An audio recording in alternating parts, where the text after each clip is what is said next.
नमस्कार, news maker series में आपका स्वागत है। मैं हूं सौरभ कौशिक।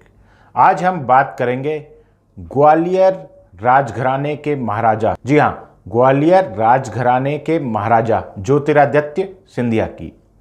ज्योतिरादित्य सिंधिया आजकल सुर्खियों में हैं। एमपी में चुनाव है इसलिए नहीं, सुर्खियों में हैं क्योंकि वो सचिन पायलट से मिले हैं। सचिन पायलट और ज्योतिरादित्य सिंधिया की मुलाकात मंगलवार को हुई ग्वालियर में। सचिन पायलट और ज्योतिरादित्य सिंधिया मार्च महीने में सुर्खियों में आए थे क्योंकि ये दोनों कांग्रेस हुकूमत के साथ बगावत कर रहे थे। हालांकि उस समय थोड़ा बहुत सचिन पायलट ने अपने आप को रोक लिया और बाद में कोशिश करी, लेकिन सचिन पायलट इसमें सफल नहीं हो पाए। लेकिन ज्योतिरादित्य सिंधिया ने न केवल कांग्रेस छोड़ी बल्कि खुद समेत 22 एमएलए से रिजाइन करवाया और इंश्योर किया कि कांग्रेस की सरकार मध्य प्रदेश में गिर जाए और शिवराज सिंह चौहान वहां के मुख्यमंत्री बन जाए, यानी बीजेपी सरकार सत्ता पर काबिज हो जाए। ये सब मुमकिन हुआ ज्योतिरादित्य सिंधिया की वजह से। आइए अब जानते हैं कि सचिन पायलट क्यों मिले ज्योतिरादित्य सिंधिया से। दरअसल कांग्रेस नेता सचिन पायलट को मध्य प्रदेश में स्टार प्रचारक के तौर पर देखा जा रहा है। सचिन पायलट मंगलवार को ग्वालियर आए थे 2 दिन के लिए। 2 दिन के लिए क्यों? क्योंकि वो वहाँ पर प्रचार करने वाले थे। ग्वालियर, मुरैना, भिंड, गुना, इन एरियाज़ में वो प्रचार करने के लिए आए थे।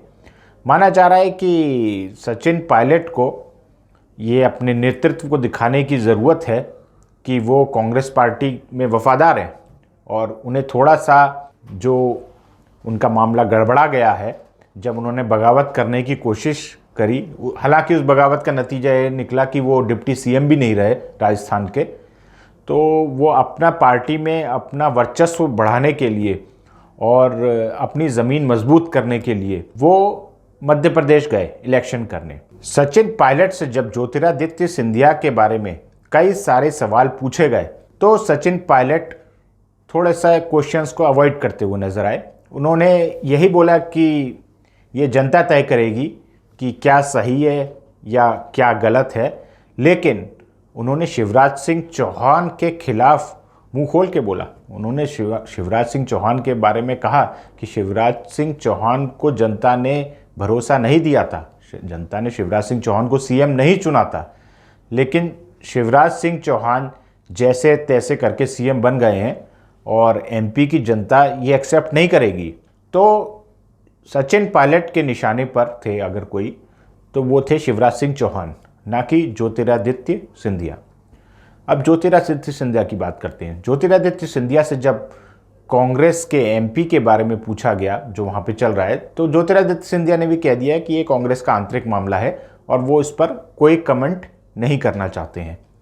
ज्योतिरादित्य सिंधिया ने बोला कि दरअसल उनको उनके समेत 22 एमएलएस को कांग्रेस पार्टी ने जयचंद कहा था, लेकिन असल जयचंद अगर कांग्रेस पार्टी में कोई है तो वो कमलनाथ और दिग्विजय सिंह हैं। ज्योतिरादित्य सिंधिया लगातार कड़वे बोल रहे हैं कमलनाथ के खिलाफ और डिग्गी राजा के खिलाफ। दिग्गी राजा के खिलाफ तो ज्योतिरादित्य का बोलना समझ में आता है क्योंकि दोनों राजघरानों की लड़ाई जो है वो 200 साल से ज़्यादा पुरानी है।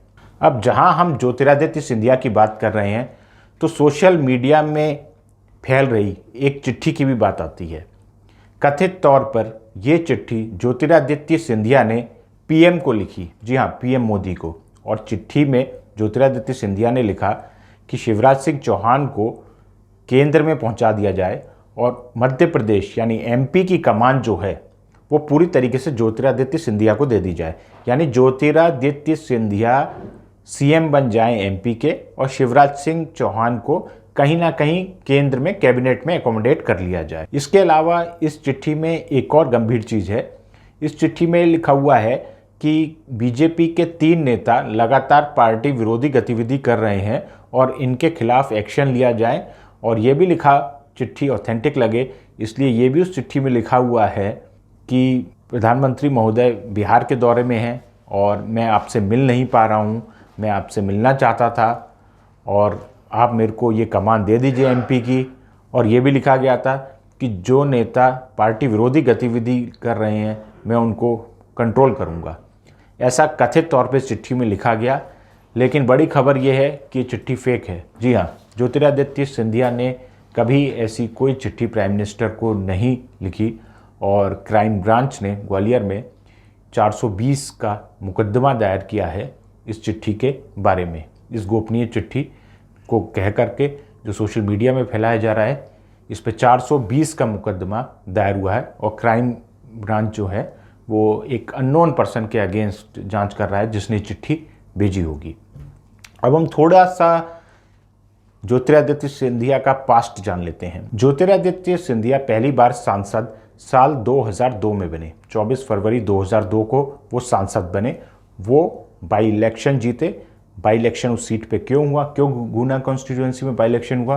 क्योंकि उनके पिता माधवराव सिंधिया की एक हवाई दुर्घटना में मृत्यु हो गई थी और वो सीट खाली हो गई थी। उस हवाई दुर्घटना में न केवल माधवराव सिंधिया की मृत्यु हुई, बल्कि और भी जो उनके पत्रकार जो उनके साथ ट्रैवल कर रहे थे उनकी भी मृत्यु हुई।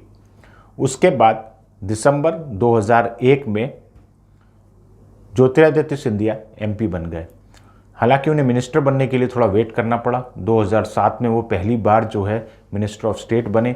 उसके बाद 2-3 अलग अलग डिपार्टमेंट में मिनिस्टर ऑफ स्टेट रहने के बाद 2012 में वो कैबिनेट मंत्री का भी उन्हें दर्जा मिल गया। 2012 से 14 वो कैबिनेट मंत्री रहे। फिर उसके बाद उनकी सरकार नहीं रही, बीजेपी की सरकार आ गई। 2014 से 19 वो एक सिंपल एमपी रहे। और ज्योतिरादित्य सिंधिया की हालांकि जो घोषित संपत्ति है वो सिर्फ 25 करोड़ रुपए है अगर आप एफिडेविट के हिसाब से जाएं, लेकिन एक्चुअल में उनका 20,000 करोड़ की लगभग की प्रॉपर्टी का केस चल रहा है।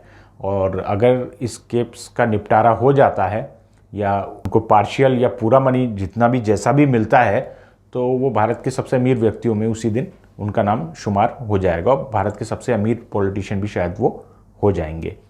ज्योतिरादित्य सिंधिया 2019 में गुना से इलेक्शन हार गए।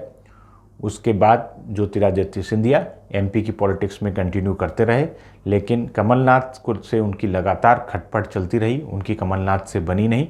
और उसके बाद उन्होंने 22 एमएलए समेत बीजेपी का रुख कर लिया। हालांकि बीजेपी ने अभी तक उनको कोई पद नहीं दिया है, ना ही स्टेट में डिप्टी सीएम बनाया है और ना ही सेंटर में मंत्री बनाया है, लेकिन बीजेपी ने उन्हें राज्यसभा का सांसद बना दिया है।